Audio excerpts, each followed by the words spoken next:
All right, so hello everybody. Welcome to what is not quite a rant view. Possibly. I don't know what to call this. A discussion, I guess. Yes.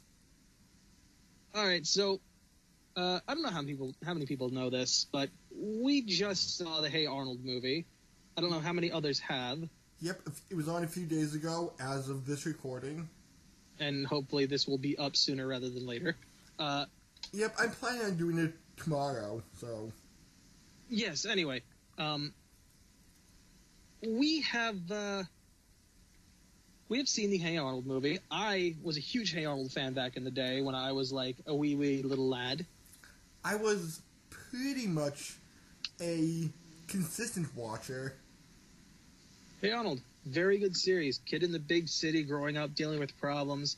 One of my favorite episodes, probably the one where he had to deal with Harold for the first time, which was his big bully going to take care of Arnold, take him down. Mm-hmm. And Arnold sitting there cowering in fear until, I forget who it was specifically that told him about this, but, you know, bullies don't hit crazy people. So he actually brings in like a boombox, plays like a dance song, and starts going completely batshit insane in front of the bully, which scares the bully off. If I remember correctly, and I think I saw the pilot episode, which was with some Disney movie, the song was, "You don't hit me, I hit me," and Arnold was beating himself up. He was. That's exactly what it was. Okay. Like, that song always sticks in my head. Like, don't hit me, I'll hit me. And he just starts slapping himself.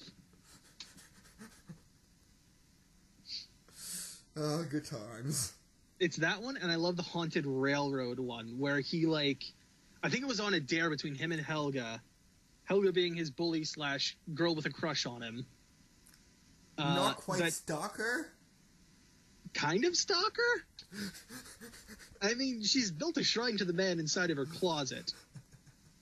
Made out of gum. Not made out of multiple things, actually. It's not just gum. Okay.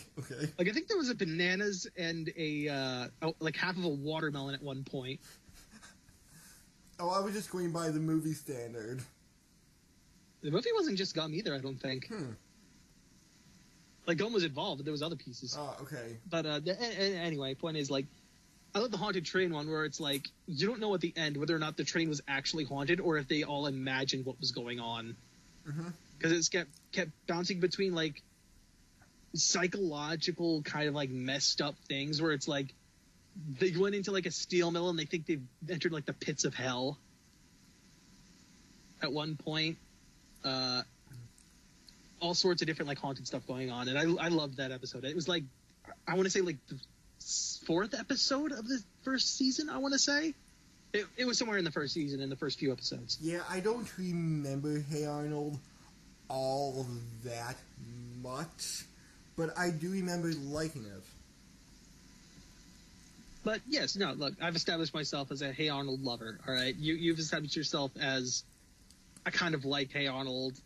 I just don't remember it that well. Yeah, I would say it was in my top 10 cartoons of my youth. I like the zanier ones like Rocco more, because that was just my kind of humor. Yeah, Arnold was one that tackled more realistic problems in the end. Like, one I know a lot of people liked was where they cleaned up the vacant lot and turned it into a baseball field, and then all the adults moved in now that it was cleaned up. And, like, started doing their own stuff with it. So the kids just brought back a dumpster, dumped all the garbage they cleaned up back onto the lot and said, look, you want to keep using this place? You're going to have to clean it up like we did. And the adults ended up like, oh shit, we screwed up. And so they ended up, like, putting it back the way that the kids had it, as a baseball diamond.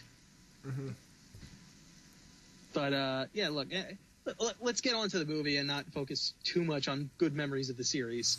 Okay, because I would need a whole lot of pushing, like, remember this.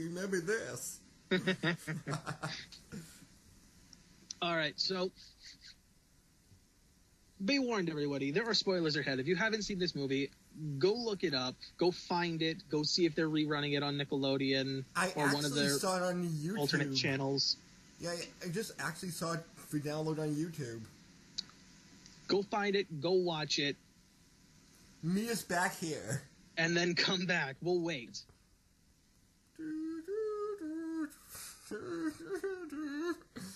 All right, look, you watch it, you back? Good. All right, let's go.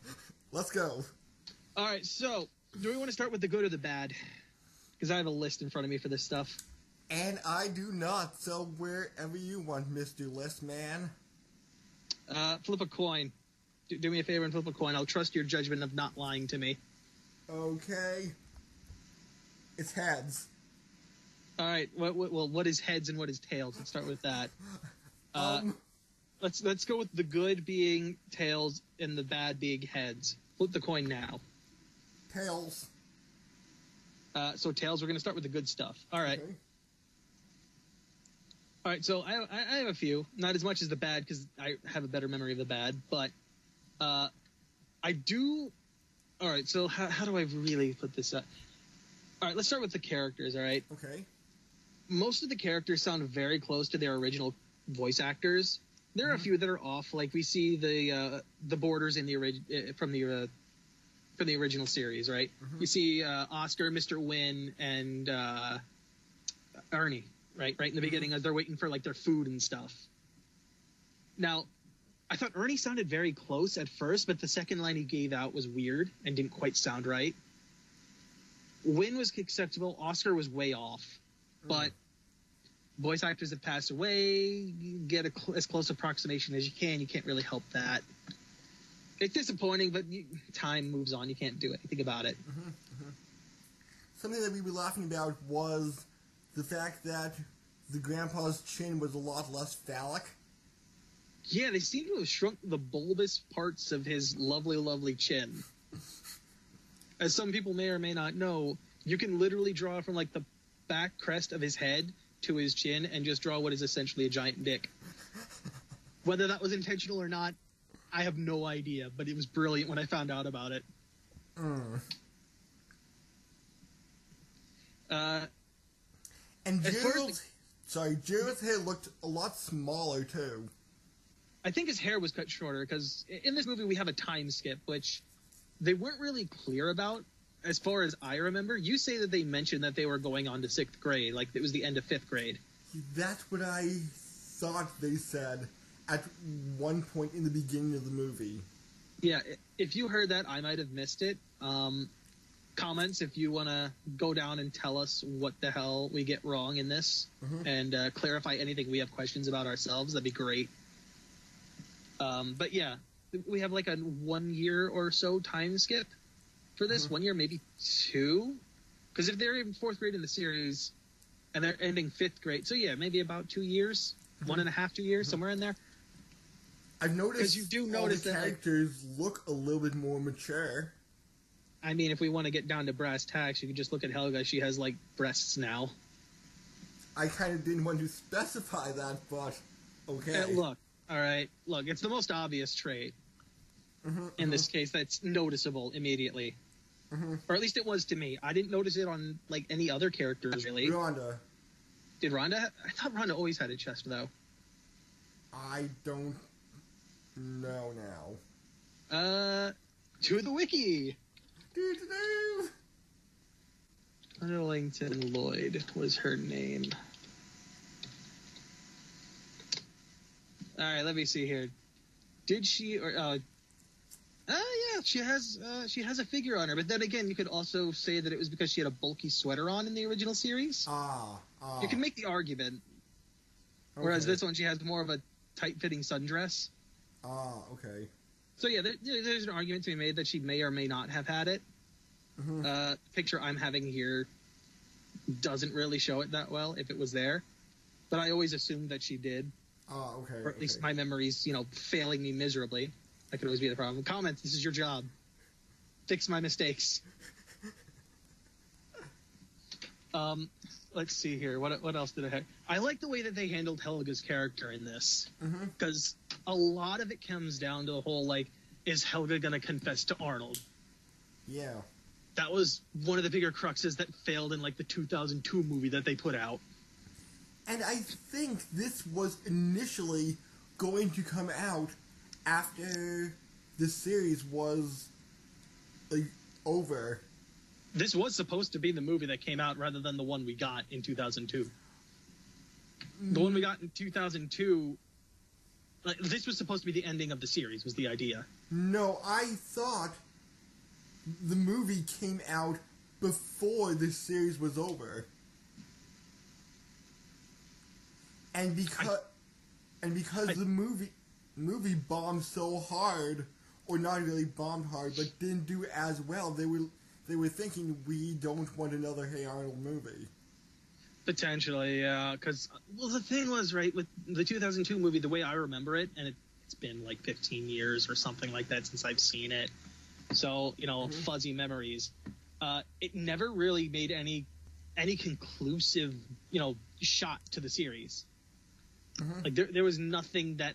It didn't advance the plot of any of the characters. It didn't change them in any way. It never ended anything, was the thought. Because they kind of... I remember them advertising it as, Helga's gonna confess to Arnold, oh boy! And that never happened.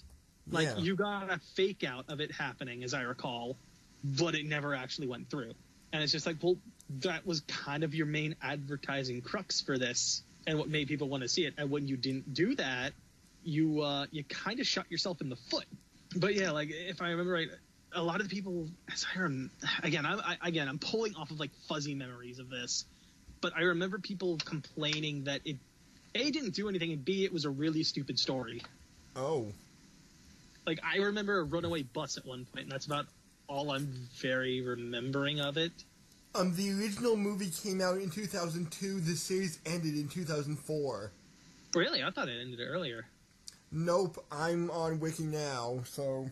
Oh, okay. Yeah, so I guess that theory was correct. That they didn't want to make another mistake. Yeah. I mean, the thing is, too, that they, like, put it out in theaters rather than putting it out, as a TV movie, which probably would have been better. But getting back to my original point, yes, I like the way they handled Helga's character in this, in that we got a point where Helga, like, forces herself to try to, like, confront Arnold and just outright confess her love to him. And something happens. That, and it almost seemed like it's up in the air whether or not Arnold specifically went to avoid it and just used the ship thing as a scapegoat to get away, or whether it was actually the problem he was worried about. It's a toss-up. It's hard to say. But the fact that we get to see her, like, being emotionally crushed after that, like, it's almost like Arnold turned her down without actually saying it, and just, like, destroying the photo and throwing it out. Oh, yeah, the heart locket. Her favorite heart locket. Like, that scene alone was like, oh shit, did she actually? Oh god. And then Brainy dives overboard. Look. I feel like at some point Brainy and Arnold are going to have to come down to fisticuffs to fight for Helga. All right, it's going to happen. I mean, when he returned that to her, when he brought that back to her and she kissed him, did you see how fucking happy he was? Yes. Like, where did he get a pan flute, and why is he, like, spinning around in twirls while playing it? I'm just like, wow, that is the most emotion I've ever seen from Brainy. And I just find it always... And he's one of the only parts I remember of Hey Arnold, how he can, like, magically teleport. The best part is it's a stalker stalking a stalker. Yeah, because I remember there was one episode where Helga even went up and down a dark alley, like, checking it twice before pulling out a locket, and Brainy just, like, pops up from a manhole or something. Look, the man has a bright future as a spy, as an international spy. Did you know that he's voiced by Greg Bartlett, creator of Hey Arnold? I mean, all he does is breathe heavily and say, like, a handful of lines in the entire series. It could literally be anyone. But I'm just interested to know why Craig Bartlett chose to be that character that almost has no dialogue. Probably because he doesn't think he has a good voice, maybe? Maybe. It's like, hey, look, this is one character I think I can play, because he has very little lines. And speaks very nasally. Hey, Helga. Just punched in the... It's like, is he masochistic? Does he like getting abused? Because he keeps coming back for more. And it seems that Phoebe and Gerald are more of an item than they were in the original series. Yeah, they were kind of like, you kind of assumed it was a thing, but I don't think it was ever outright like shown in the series. Mm-hmm. Whereas in this one, Phoebe was much more upfront about it. She even kissed him and said, like, good luck out there. Good luck out there, handsome, I believe was the exact quote. Okay. But yes, it's like, oh, how long have they been a thing? Because I don't remember that being them being together at all in the series. I think it was implied that it was more implied. There was nothing outright. Yeah. There was nothing outright. And look, I'll be honest, Phoebe is best girl in that series. All right, Gerald, step off. I don't care if you have the same middle name as me. I want her. Or at least I did when I was the same age as you. Oh, okay. So yes, I was very close to the same age as Hey Arnold when I first started watching it, I believe. Mm-hmm. Yeah, I would have been, because I would have been what, like 92. I would have been like 8 around 2000. So yeah, I would have grown up right around the same time frame that their age is at. Yeah. But like we have that entire moment where Helga's just like really pissed, knocking Arnold around as they're like walking toward the camp.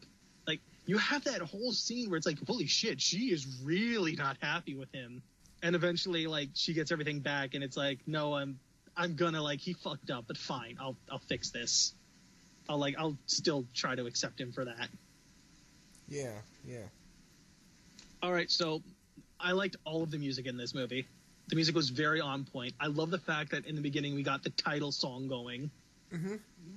There was another song I recognized too that was playing in there. I think it was some of the character themes that I was recognizing and remembering. Like, oh, that's great. I think you mean leitmotif is the music term. Is that the term for it? I believe.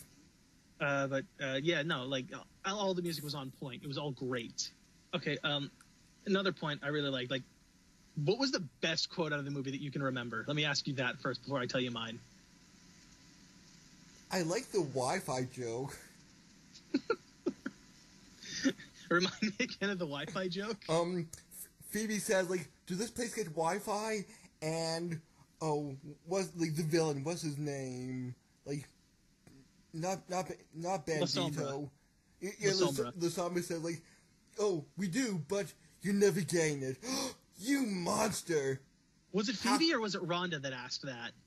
I'm pretty sure it was Rhonda who asked that. And okay, yeah, because you said Phoebe. I thought you said Rhonda. I'm sorry. I heard Phoebe. Like, okay. Anyway. Yeah, but Rhonda says, like, you monster! Like, how do you guess?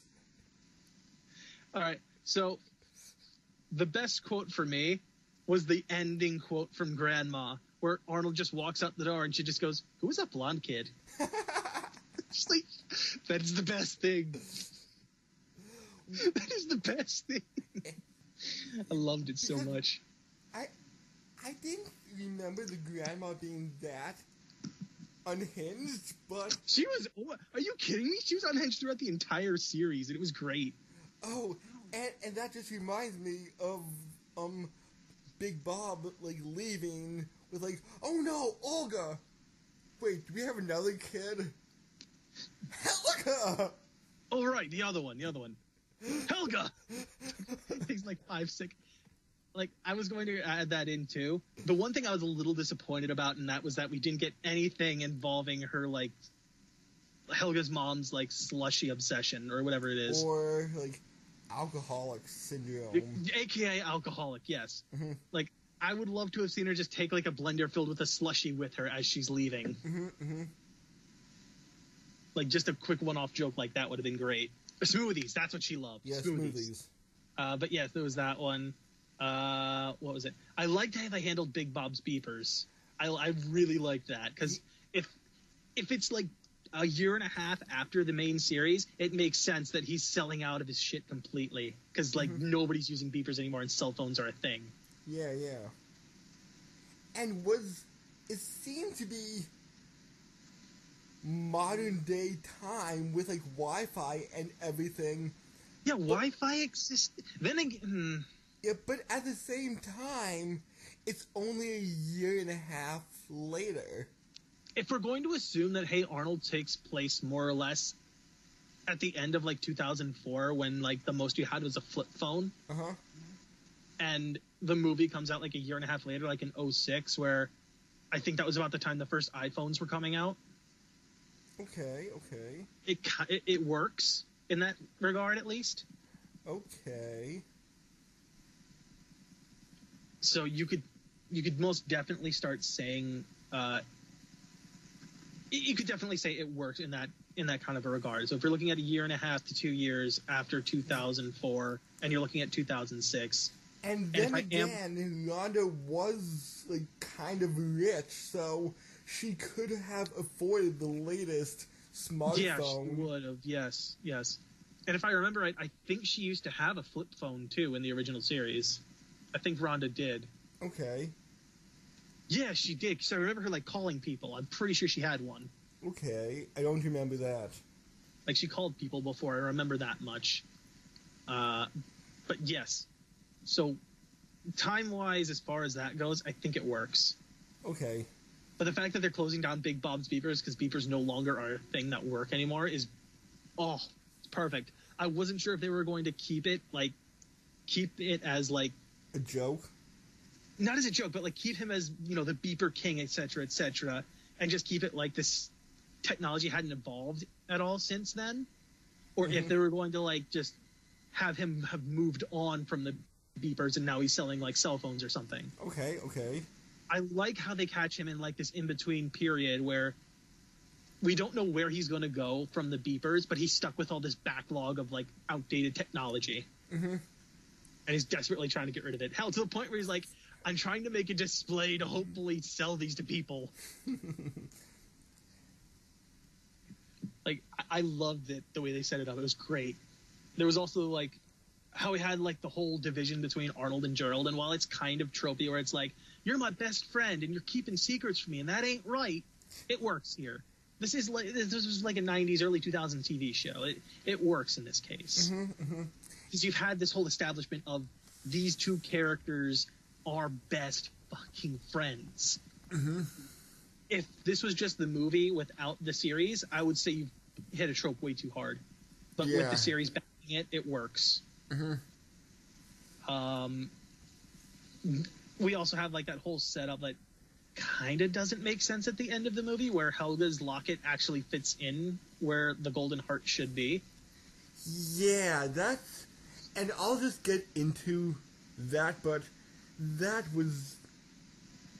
I just didn't like the whole green-eyed people subplot or like main plot, but I just found that too, like, unbelievably far-reaching. You can hold that thought for a minute. We'll get on to the bad stuff. I only have a couple more things to list off. Good points here, but I like how this locket fits into the mechanism. Because it is a golden heart. Yeah, the symbolism. I like the symbolism of it. I really like the symbolism of it. It's so hard for me to imagine that, like, the shape of, the shape of a heart versus the shape of an actual heart would work. Like, it bothers me a bit that this is overlapping, and I know it is, and it's hard to keep it out at this point. I like the symbolism. I dislike the fact that they're two obviously different shapes that wouldn't work. Yeah.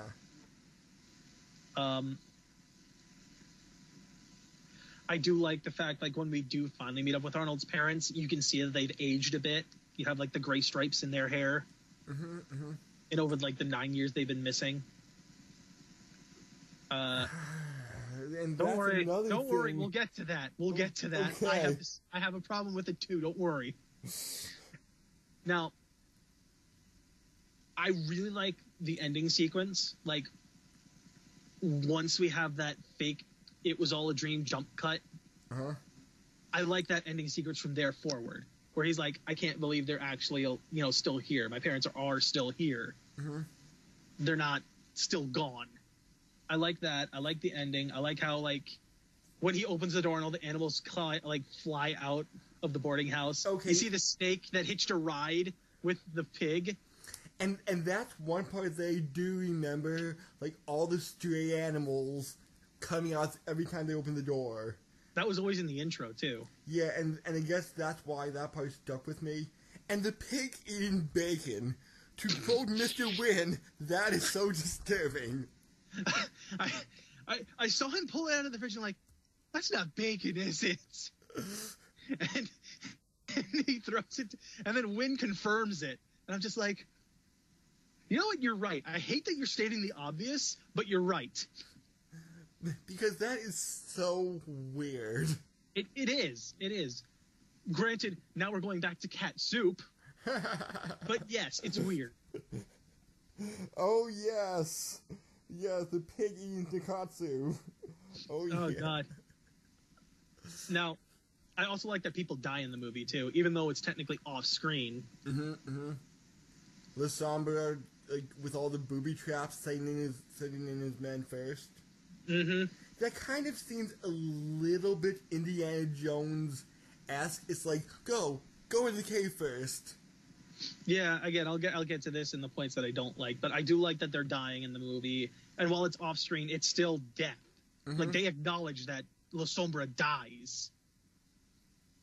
Whereas, like, this is a kid's show, you don't normally acknowledge death as a thing. Yeah. Like, I'm glad it's there. And I'll also say, like, the final thing is, like, a vast majority of the jokes were really good. Like, the constant references to Eugene having really shitty luck. Like, when they're doing the recording at the beginning, and he ends up, like, getting himself injured in some, like, crazy-ass way. And then, like, when they're on the ship, and he, like, finds out he's allergic to something else again, and he's, like, bloated up like a bowling ball. And like, the whole movie... He did that. He did that, right? And I'm like, oh, okay, so we're just going to reference Willy Wonka now.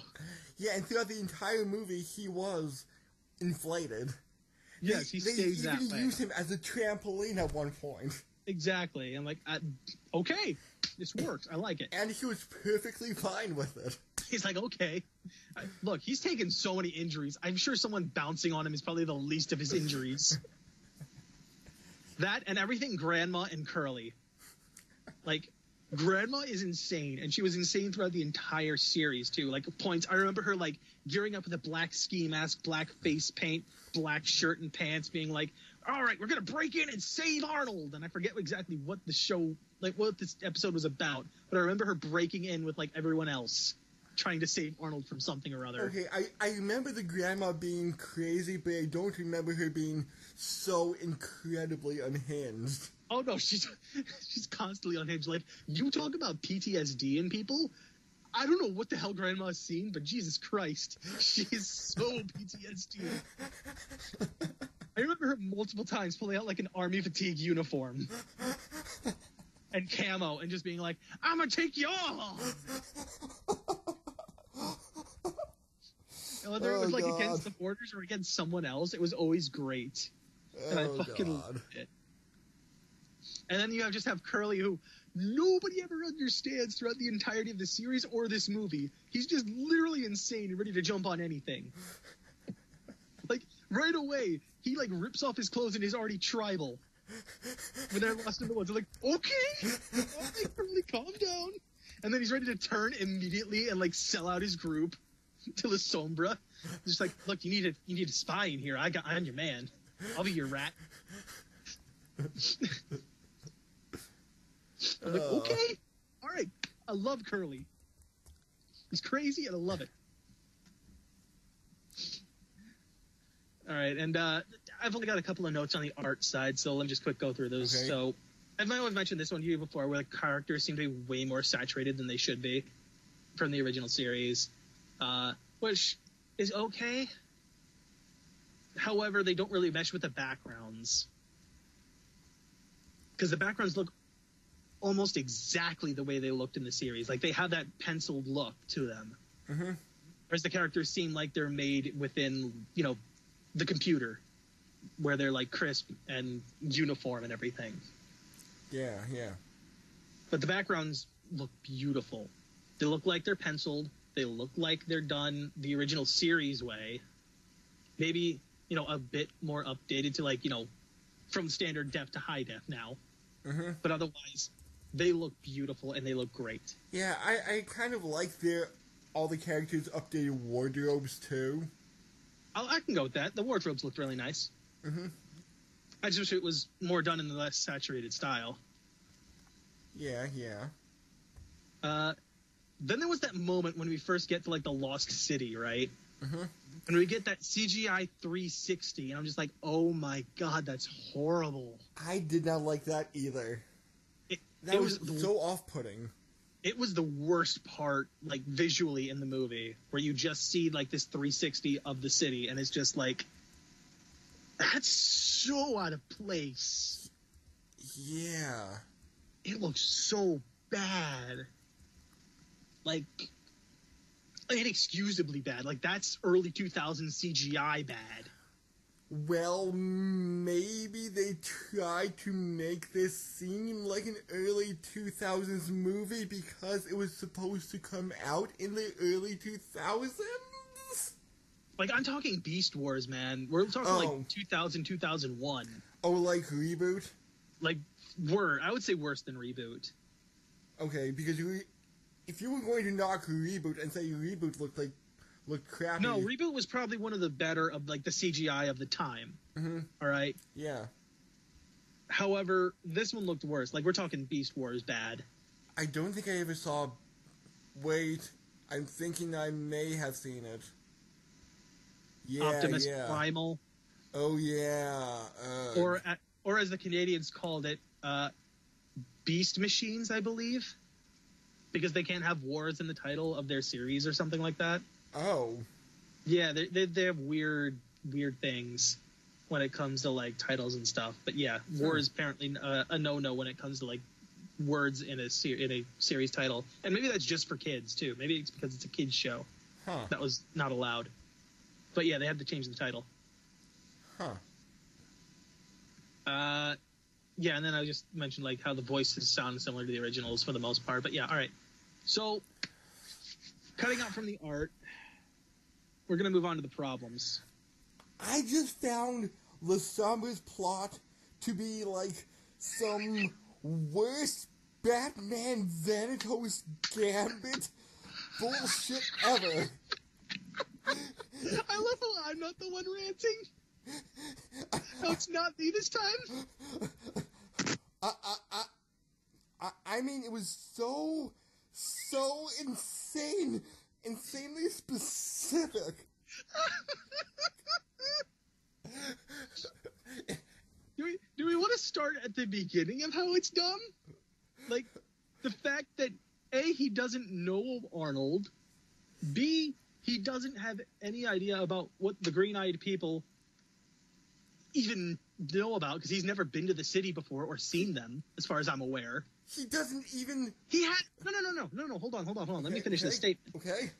He apparently has, without knowing any of this, a football-shaped radar, apparently, looking for kids with football heads. Oh my god, I forgot about that! Where was the camera? Because that was directly across from the boarding house. Where was the camera set up? And how? Like, did he... Okay, I forget, like, the whole layout of the movie, but was the plot about the contest revealed before or after Lasombra finds Arnold? It was after he captured him. Okay, but then how did he put this humanitarian effort? Was this, like, countrywide? Very good question. I have no freaking idea. Because... Like, he's built up to be very, very clever and very, very smart, all right? That's the way he's built up before we get, like, the reveal of how stupid he ends up being. Yes, but... He's an infamous thief.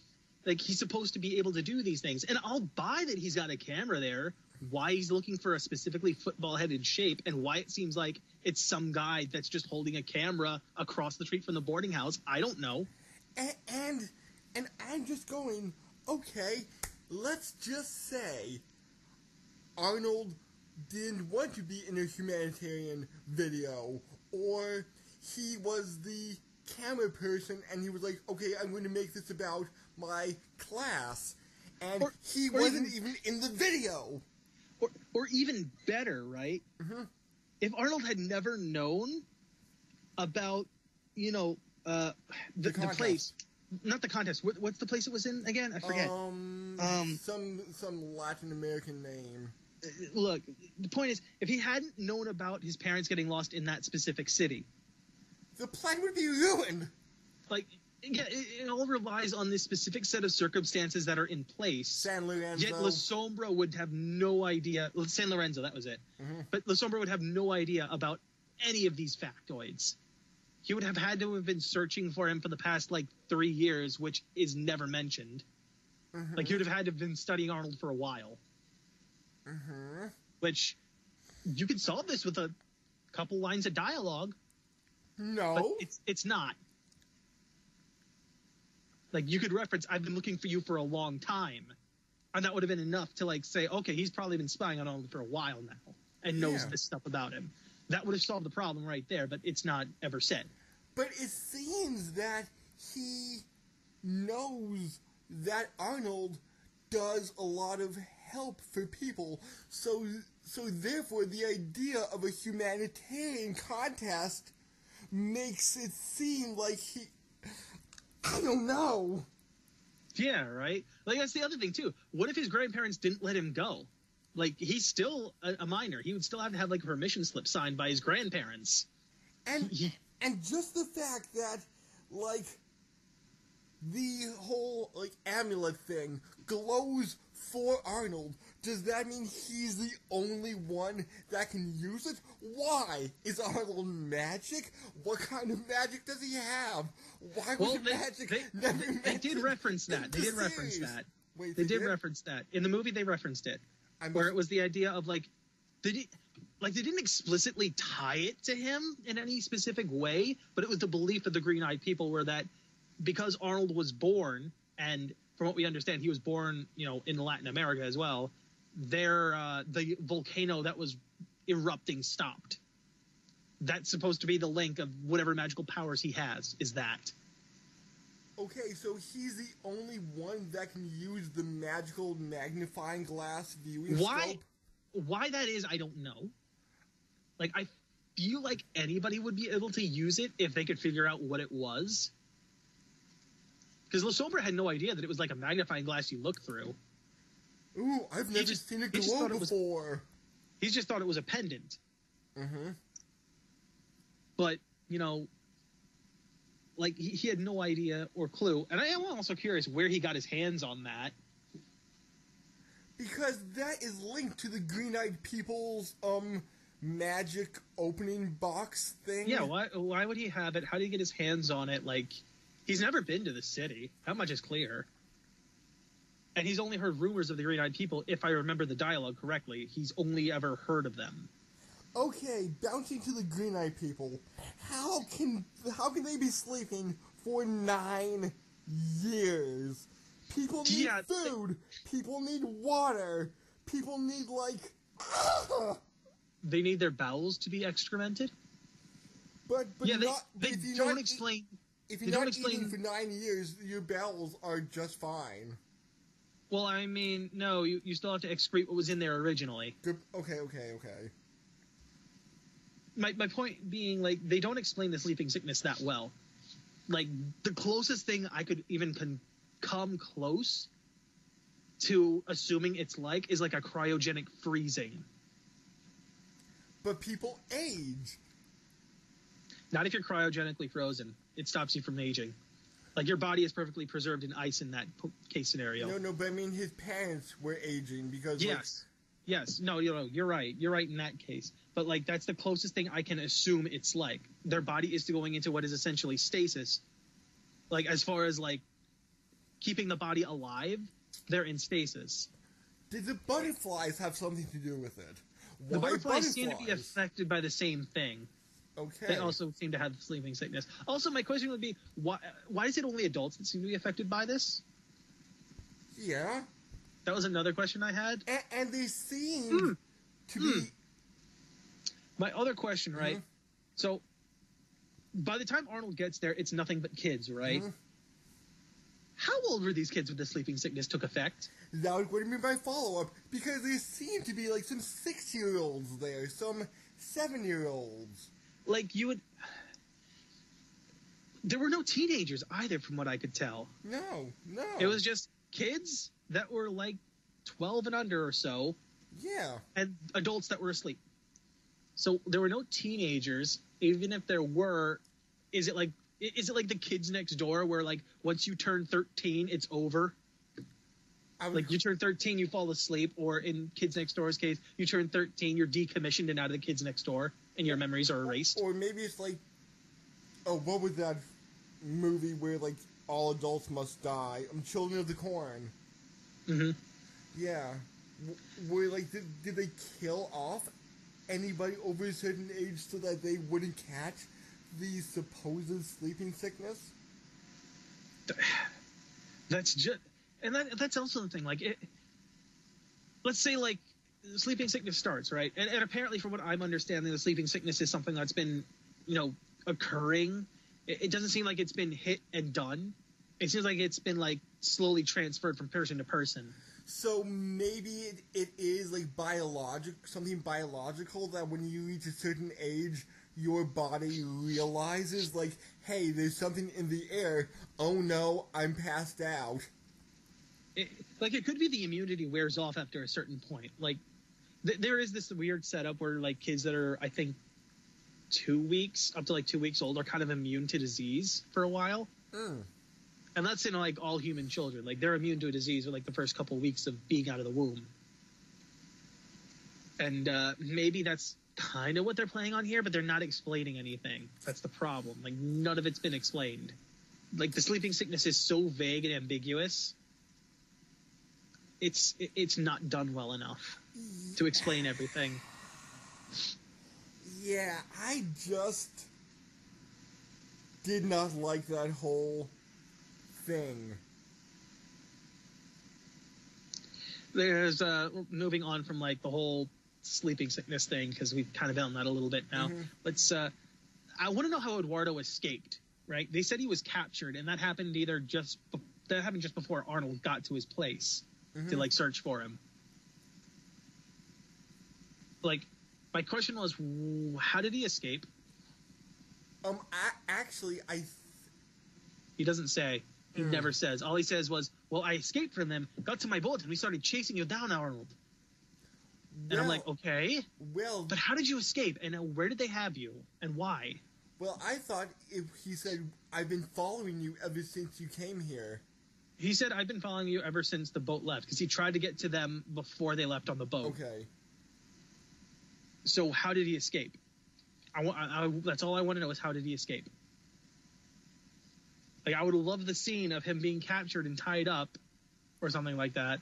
Granted, it was done well enough where I thought that the person who ends up being La Sombra was actually Eduardo, and I thought he had betrayed Arnold for La Sombra.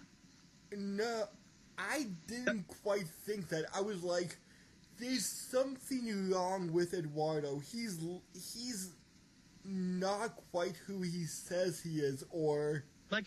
my thought was like he had betrayed Arnold's parents, and now he was going to turn Arnold over to La Sombra. Yeah, that's where I was going with it. Where I was thinking too. But it was done well enough to hide it. So until it was like, oh no, it's been La Sombra the whole time. Like, oh, okay, maybe I was overthinking this. Yeah, and it was just like a fake mustache or something. Yeah, I believe it was just like a fake mustache, really. Made out of nori. Of course. Oh, God. But, yeah, no. Now, we're going to get onto La Sombra here. La Sombra himself, again. Right. Who has the most... I'm sorry, I just can't get over how insane his plan was. Well, let's get on to like the more of the stuff that was just listed out in the movie itself, right? Like after the capture. Okay. So he captures Arnold and the others. Here's my biggest, not my biggest, but here's one of the problems I have, right? Why is he so fucking stupid? Like, just, like, not from just assumptions, but what we see in the movie itself, which is, I'm going to go to this city I've never been to before, where there could be thousands of guards ready to guard it, and I'm going to sacrifice all of my men off to these traps so I can get there alone. But didn't he know of the sleeping sickness?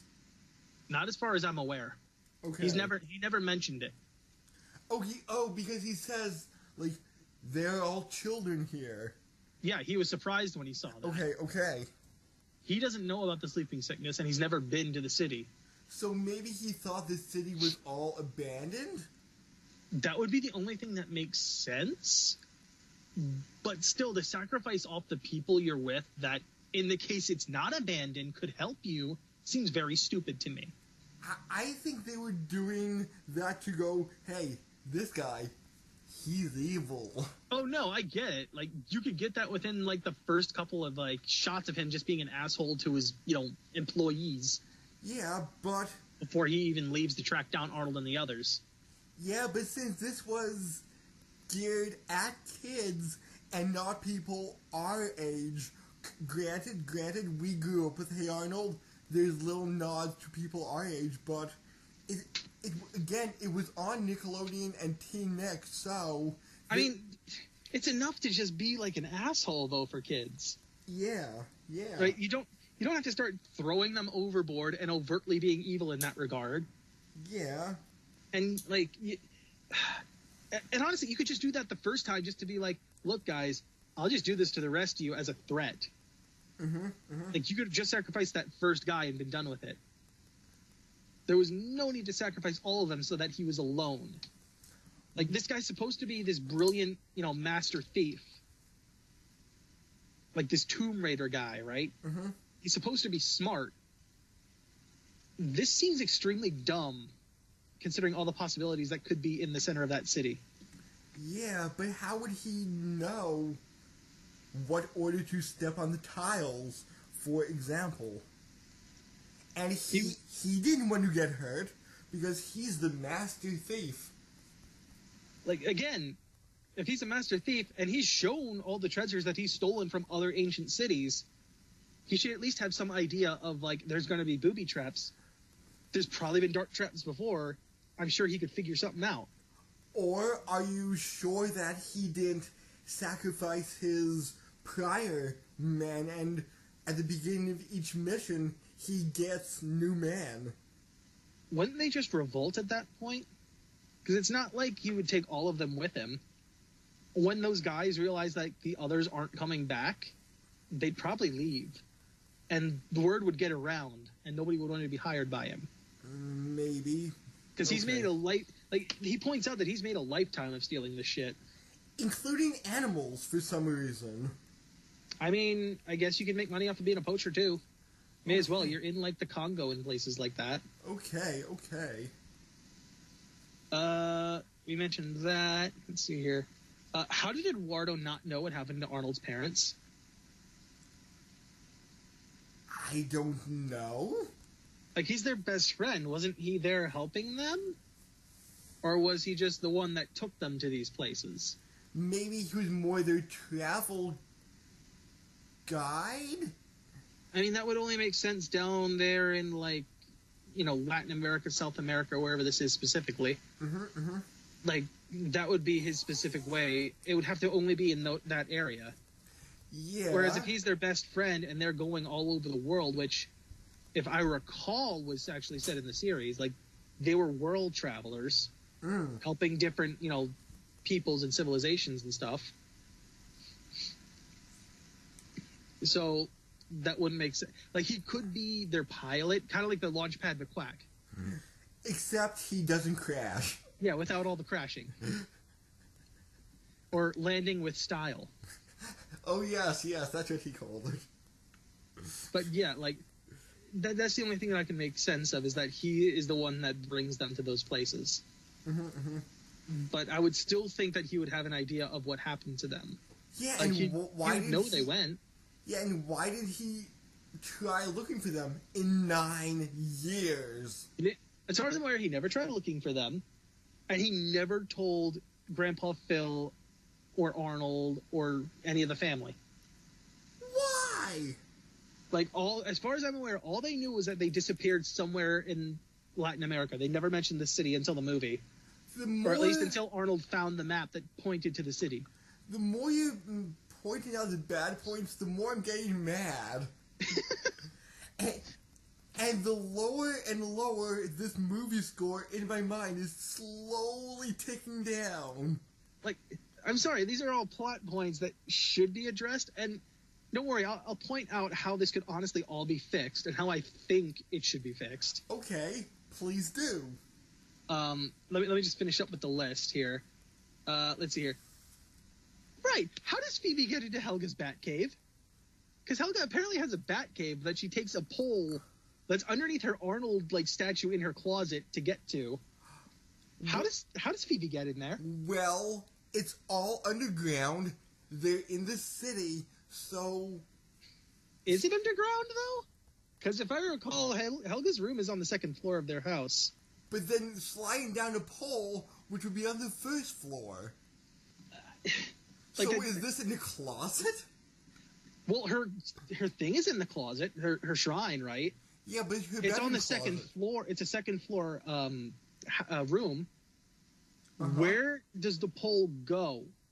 Because it would have to cross that first floor if it's in the basement, or even it would have to cross that first floor and be on the first floor. Okay, because... So, my only thought would be, their walls are apparently thick enough that there's a pole that Helga can slide down and get to, the underground lair she has. Maybe. So that her parents wouldn't know about it?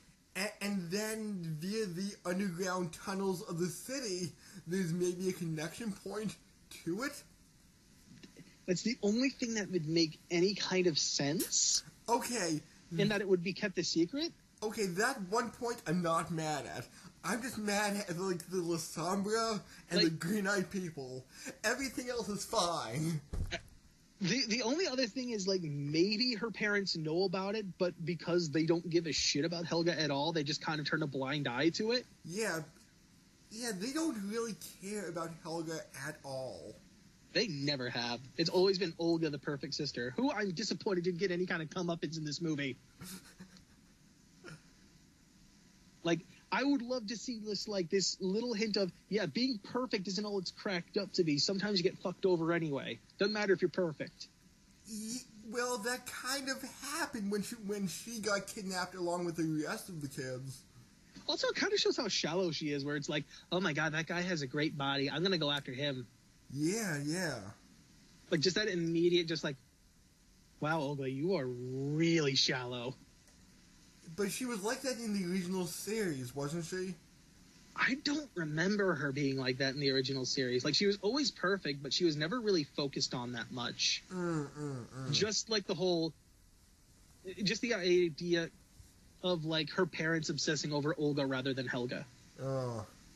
There were times when, Wait, I think Olga was actually at, a college or something at that point, I want to say. Oh. She wasn't living at the house, and she came back for, a couple days or something in one of the episodes. So either she was in, a boarding school, or she was in a college. I forget which. Mm-hmm. But I don't think she was actually living at her home. With her parents. So how can we fix this movie? Don't worry, there's still a little bit more here. Okay. Actually, I'll mention that one, because that's part of how I'm going to fix this thing. All right, How about Mr. Simmons, where he has that mental breakdown while they're captured? With this isn't on the agenda. This isn't on the agenda. There's an entire point where he has a fake class in front of him, and he's talking about getting back on schedule. Oh. And I'm just by the end of the movie, he seems like he's well back to where he should be. I'm like, okay, you fixed yourself pretty damn well. Okay, I admit, him teaching to a bunch of was it all monkeys or? I think at least one of them was a monkey, and I think he had a couple of I think there was a reference to like that beach ball thing that had a face on it or whatever, the volleyball thing. Okay, but okay. Wilson? I forget what movie it's from, but the name for it was Wilson. I think there was a reference to that in there. Castaway with Tom Hanks. That was it. It was Tom Hanks in Castaway, yes. Yeah. I think there was a reference to that in there as well. It's like one of the kids being a ball. Yeah, but just his mental breakdown, but still being a teacher, I kind of like that. Oh, I like it. I just want to know how he fixed himself so easily. Because by the end of the movie, when we get that jump cut to Arnold being, like, back at school, he seems like he's really well back to normal. Well, therapy can fix people. In a couple months. Yeah. When you're mentally broken down to the point where you should have a straitjacket on. So here's another problem, too. Did Phoebe ever show off in the series, and this is probably directed toward the comments because you won't remember this, did Phoebe ever show off this crazy MacGyver-esque improvising skills in the series? I don't know. Like, Phoebe was the nerdy girl. Like, she knew stuff. But I don't remember her ever, like, assembling together random bits and pieces of shit to make something bigger.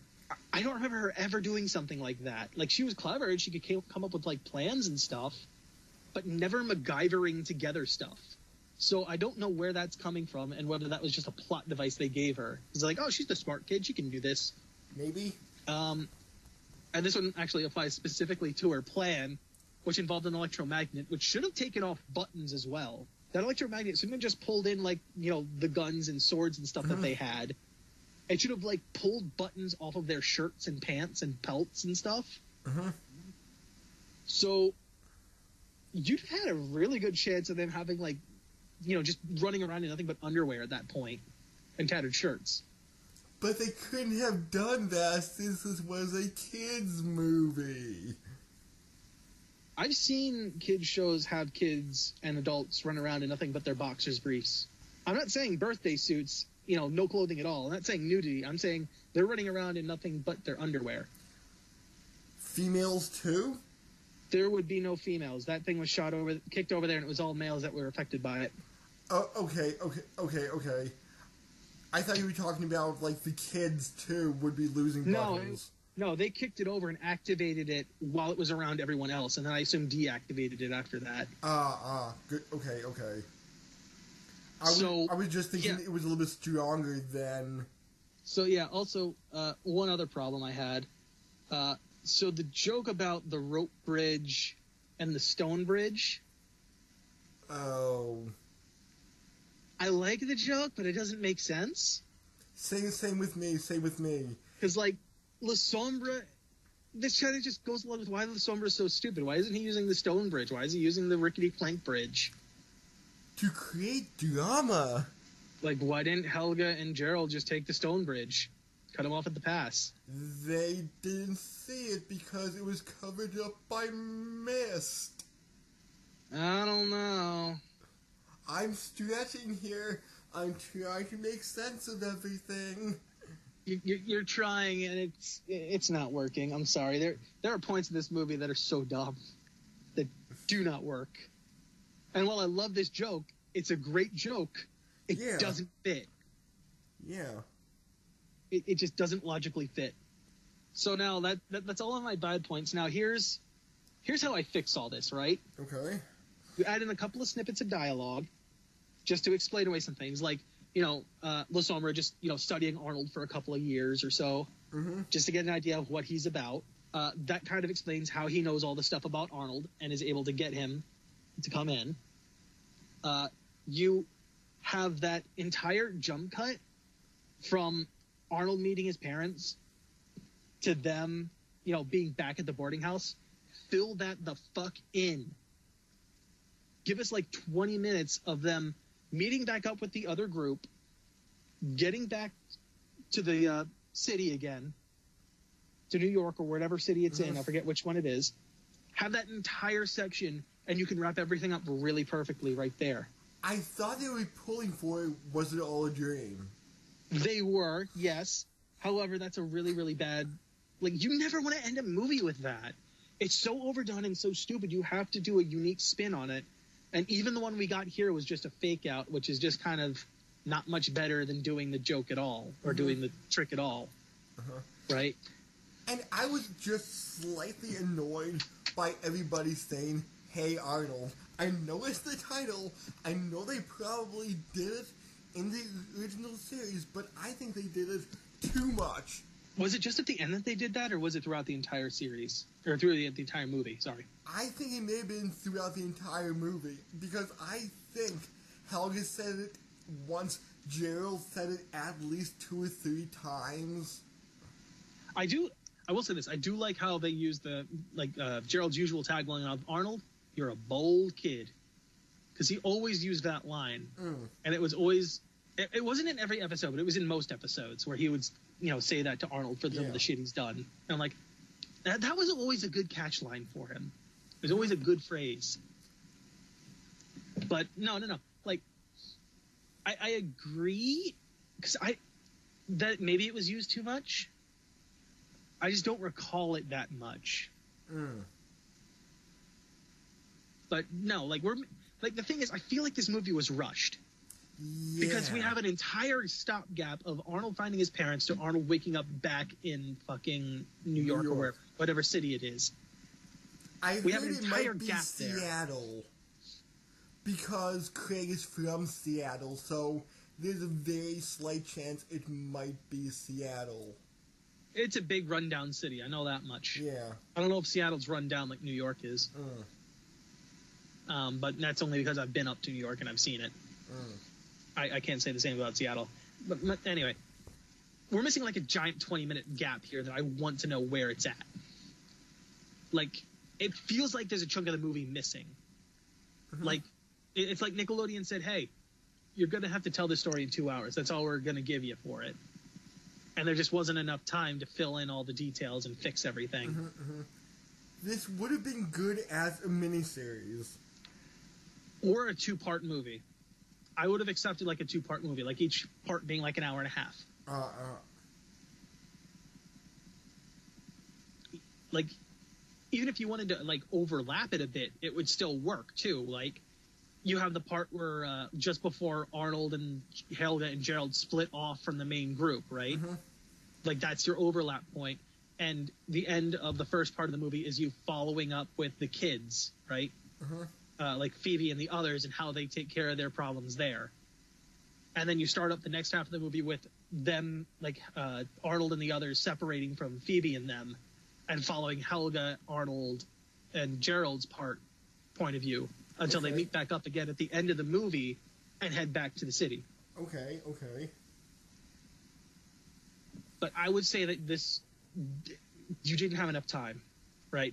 It's like they made the ending, and then they took the main movie as far as they could through and like, all right, we don't have enough time. There isn't enough space here. This is the best we can do. We'll just flash cut to this ending because we don't have enough time.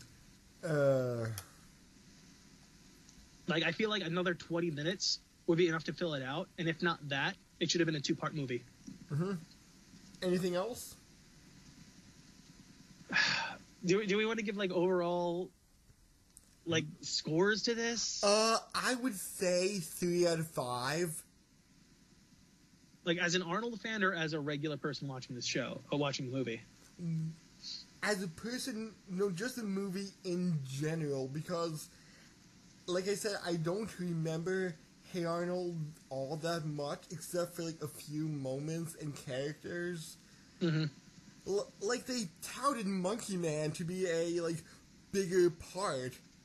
Was he a recurring character, or he had one main episode that he was in that was dedicated to him, and I think he had a couple of cameos throughout the series, but that was about it.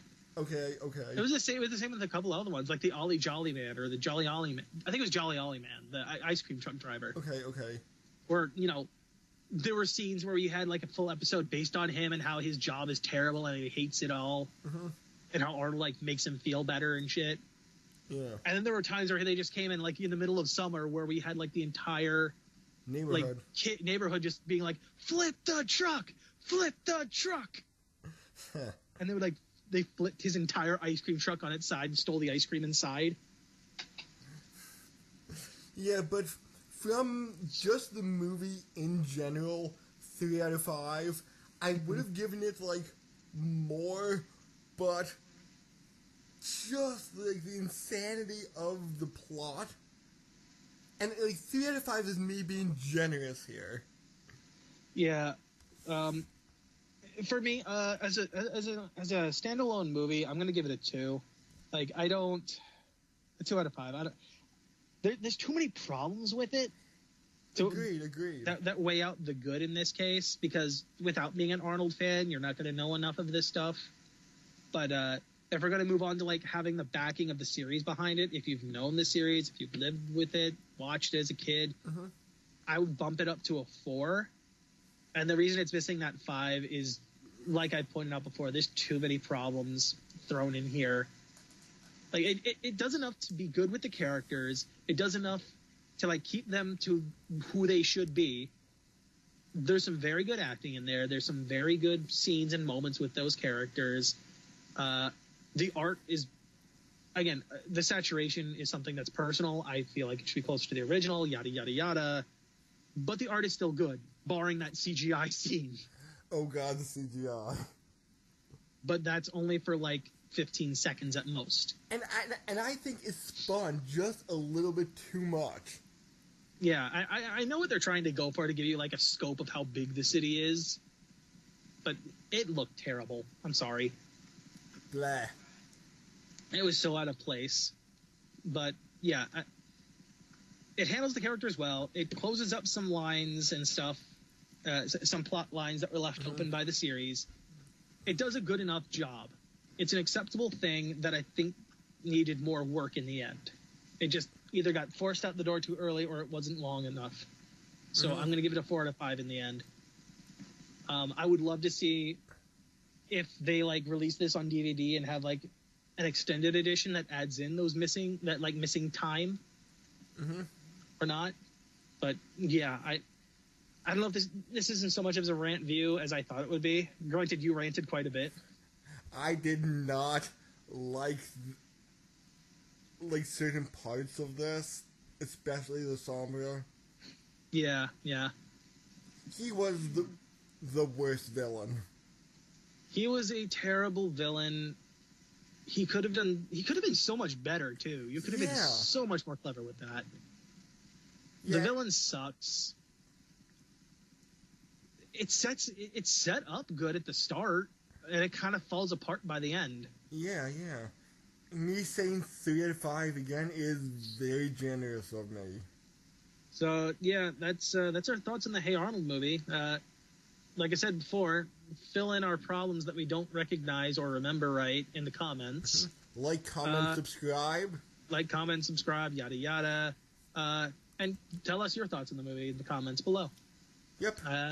I think that's all for you and I, Mr. Amoeba. Yes, that is. All right, Brandon 1 signing out. And wait, you're Brandon 2. I'm Brandon 1. You're the Amoeba. All right, just accept that. Deal with it.